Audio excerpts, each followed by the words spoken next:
नमस्कार दोस्तों, welcome back. हाजिर हूँ एक और नए वीडियो के साथ। और दोस्तों यहाँ पर आईडीएफसी फर्स्ट बैंक लिमिटेड, इसके बारे में बात करेंगे। कल इसका रिजल्ट निकल कर आया था, तो कैसा हुआ परफॉर्मेंस दोस्तों, रिजल्ट को देखेंगे। साथ ही यहाँ पर दोस्तों निवेश करना चाहिए कि नहीं चाहिए, उसके बारे में भी बात करेंगे। तो दोस्तों चैनल पे नए हैं तो चैनल को सब्सक्राइब कर लीजिए, साथ ही बेल आइकन दबा दीजिए।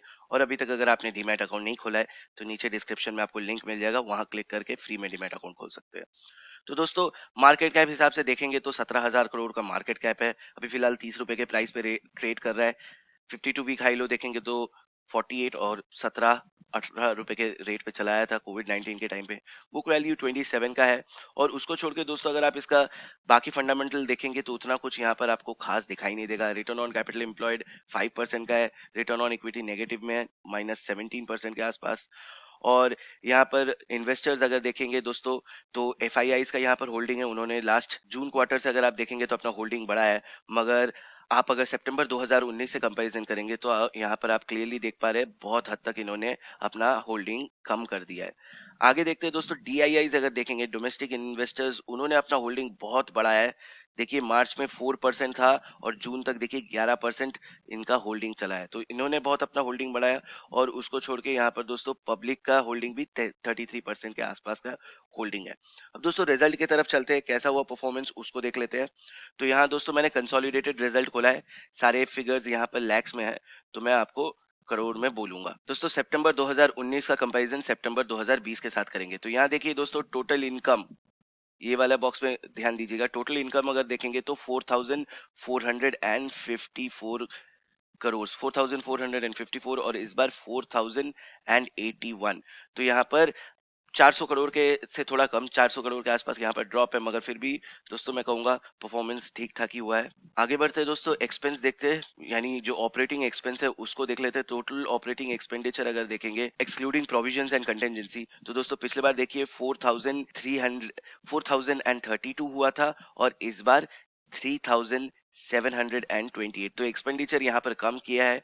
एंड एज अ रिजल्ट दोस्तों ऑपरेटिंग प्रॉफिट बिफोर टैक्स और बिफोर कंटेंजेंसी अगर देखेंगे तो यहाँ देखिए ऑपरेटिंग प्रॉफिट हुआ है 352 करोड़, जो कि पिछले बार था 421 करोड़। तो यहाँ पर भी ड्रॉप है। अब दोस्तों सबसे इंपॉर्टेंट चीज वो है प्रोविजन और कंटेंजेंसी कितना हुआ है उसको देख लेते हैं।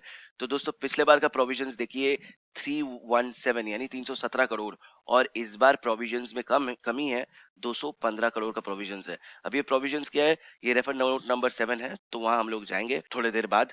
अभी फिलहाल net profit for the period देख लेते हैं। तो यहाँ पर दोस्तों net profit for the period अगर देखेंगे तो पिछले बार नेगेटिव में आया था, -676 करोड़, और इस बार 109 करोड़। तो नेट प्रॉफिट यहाँ पर प्रॉफिट डिक्लेयर किया है बैंक ने। और अगर आप जून क्वार्टर से देखेंगे तो जून क्वार्टर में 100 करोड़ का यहाँ पे प्रॉफिट हुआ था, उस हिसाब से ग्रोथ निकाल के दिखाया है। अभी 109 करोड़ है। अब इतना ड्रॉप क्यों आ गया दोस्तों वो समझ लीजिए, क्योंकि यहाँ पे टैक्स एक्सपेंस बहुत बढ़ गया। अगर आप टैक्स एक्सपेंस देखेंगे सितंबर वाले पिछले क्वार्टर में तो 780 करोड़ का टैक्स सिर्फ एक्सपेंस था, और इस बार यहाँ पे देखिए 27 करोड़ का टैक्स एक्सपेंस। तो यही डिफरेंस दोस्तों जिसके चलते पिछले साल नेगेटिव हो गया था मगर इस साल पॉजिटिव है। और उसको छोड़ के दोस्तों अगर आप कंपैरिजन करेंगे भी तो ड्रॉप है पिछले साल के हिसाब से।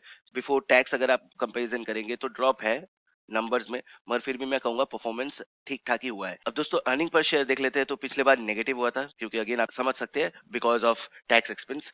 और जून क्वार्टर में देखिए 20 पैसे का यहाँ पर अर्निंग हुआ था, और इस बार 0.19 यानी 19 पैसा या हर एक शेयर पे अर्न करके इस क्वार्टर में दिया है। अब दोस्तों प्रोविजंस के तरफ चलते हैं, रेफर नोट नंबर 7 को देख लेते हैं। तो यहाँ पे दोस्तों नोट नंबर 7 पे चलाया हूँ। यहाँ पर provisions is mostly because of Covid 19 pandemic according to government guidelines. और यहाँ पर ज्यादा डीपली जाऊंगा नहीं, मगर यहाँ अगर आप देखेंगे during the quarter and half year ended September 30th, 2020, bank has made an additional COVID-19 related provisions amounting to 1400 crores, यानी क्वार्टर के लिए 1400 करोड़ का इन्होंने प्रोविजंस रखा है।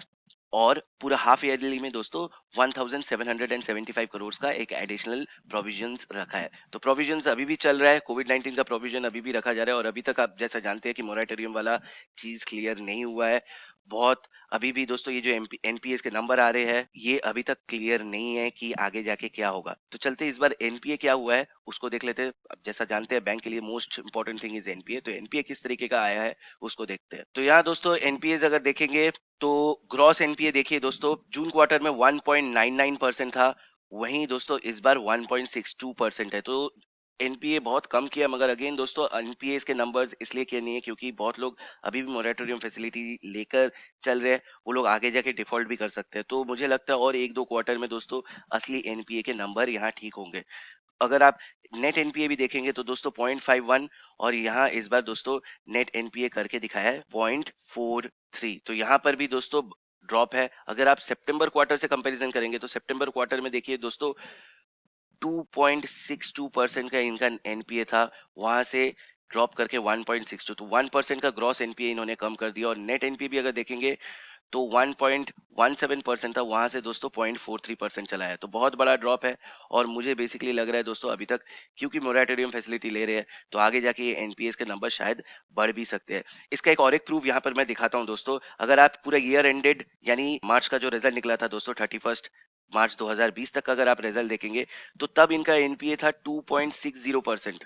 ग्रॉस एनपीए, नेट एनपीए था 0.94। अचानक दोस्तों 6 महीने में इनका नेट एनपीए देखिए 1% गिर गया, और यहाँ पर भी 0.94 से 0.43 हो गया। तो सडनली इतना ड्रॉप इसलिए आया है क्योंकि बहुत लोग जो डिफॉल्ट करने वाले थे वो ऑलरेडी यहाँ पर मोराटोरियम फैसिलिटी लेके रखे हैं, तो इसलिए यहाँ पर पिक्चर अभी क्लियर नहीं है। तो अगर आप एनपीए सोच रहे हैं कि हाँ एनपीए बहुत गिर गया है, बैंक बहुत अच्छा यहाँ अपॉर्चुनिटी है इन्वेस्ट कर दूं, तो उस हिसाब से फिलहाल दोस्तों अभी अपना डिसीजन मत लीजिए, थोड़ा वेट कीजिए एक दो क्वार्टर, जब तक पूरा चैप्टर एनपीएस का मोराटोरियम का क्लियर नहीं होता। अब दोस्तों चार्ट की तरफ चलते हैं सीधा। तो दोस्तों चार्ट की तरफ देखते हैं। अगर चार्ट को देखेंगे तो लगातार ये कुछ सालों से यहाँ पर डाउन ट्रेंड में ही अटकी हुई है और यहाँ से निकलने का नाम नहीं ले रही। कोविड 19 के इफेक्ट के आने से पहले दोस्तों इस दौरान मैंने यहाँ पर इन्वेस्टमेंट किया था 40-44 के रेंज में, और मुझे लग रहा था कि 55 तक का लेवल यहाँ पर अचीव हो जाएगा, मगर वैसा हुआ नहीं। उसके बाद कोविड 19 आ गया तो यहाँ बहुत बड़ा गिरावट आया। फिलहाल मैं अभी भी यहाँ पर इन्वेस्टेड हूँ, और मुझे लगता है दोस्तों यहाँ पर आगे जाके अपॉर्चुनिटी बन सकता है अच्छा रिटर्न निकाल के देने का, मगर उसके लिए टाइम देना पड़ेगा। एक चीज दोस्तों मैं यहाँ पे बताना चाहूंगा कि लास्ट कुछ क्वार्टर से इसके जो रिजल्ट है दोस्तों वो पॉजिटिव आने शुरू हुए हैं, क्योंकि इससे पहले इसके रिजल्ट्स नेगेटिव आते थे। ज्यादातर टाइम हर एक क्वार्टर में रिजल्ट नेगेटिव आ रहे थे, मगर लास्ट कुछ क्वार्टर से मैं देख रहा हूँ इनके इस बैंक का स्पेशली रिजल्ट पॉजिटिव आ रहा है। और मुझे लगता है दोस्तों इसी के कारण अगर आप देखेंगे यहाँ पर टीआईआईज ने अपना इन्वेस्टमेंट बहुत बढ़ा दिया। 4% से अगर आप देखेंगे 11% एक क्वार्टर में बहुत बड़ा जंप होता है। तो यहाँ पर उनके भी नोटिस में आ चुका है ये बैंक, और मुझे लगता है दोस्तों यहाँ पर पोटेंशियल है, मगर अगेन ये शेयर मार्केट है तो थोड़ा आपको सावधान रहना पड़ेगा। अभी तक एनपीएस के पिक्चर क्लियर नहीं हुए हैं, तो ये चीज ध्यान में रखिएगा।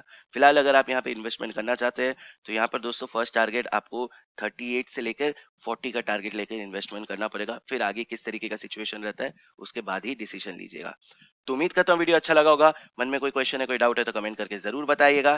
तब तक के लिए अपना ख्याल रखिए, सुरक्षित रहिए, और मैं जल्द लौटूंगा एक और नए वीडियो के साथ। धन्यवाद।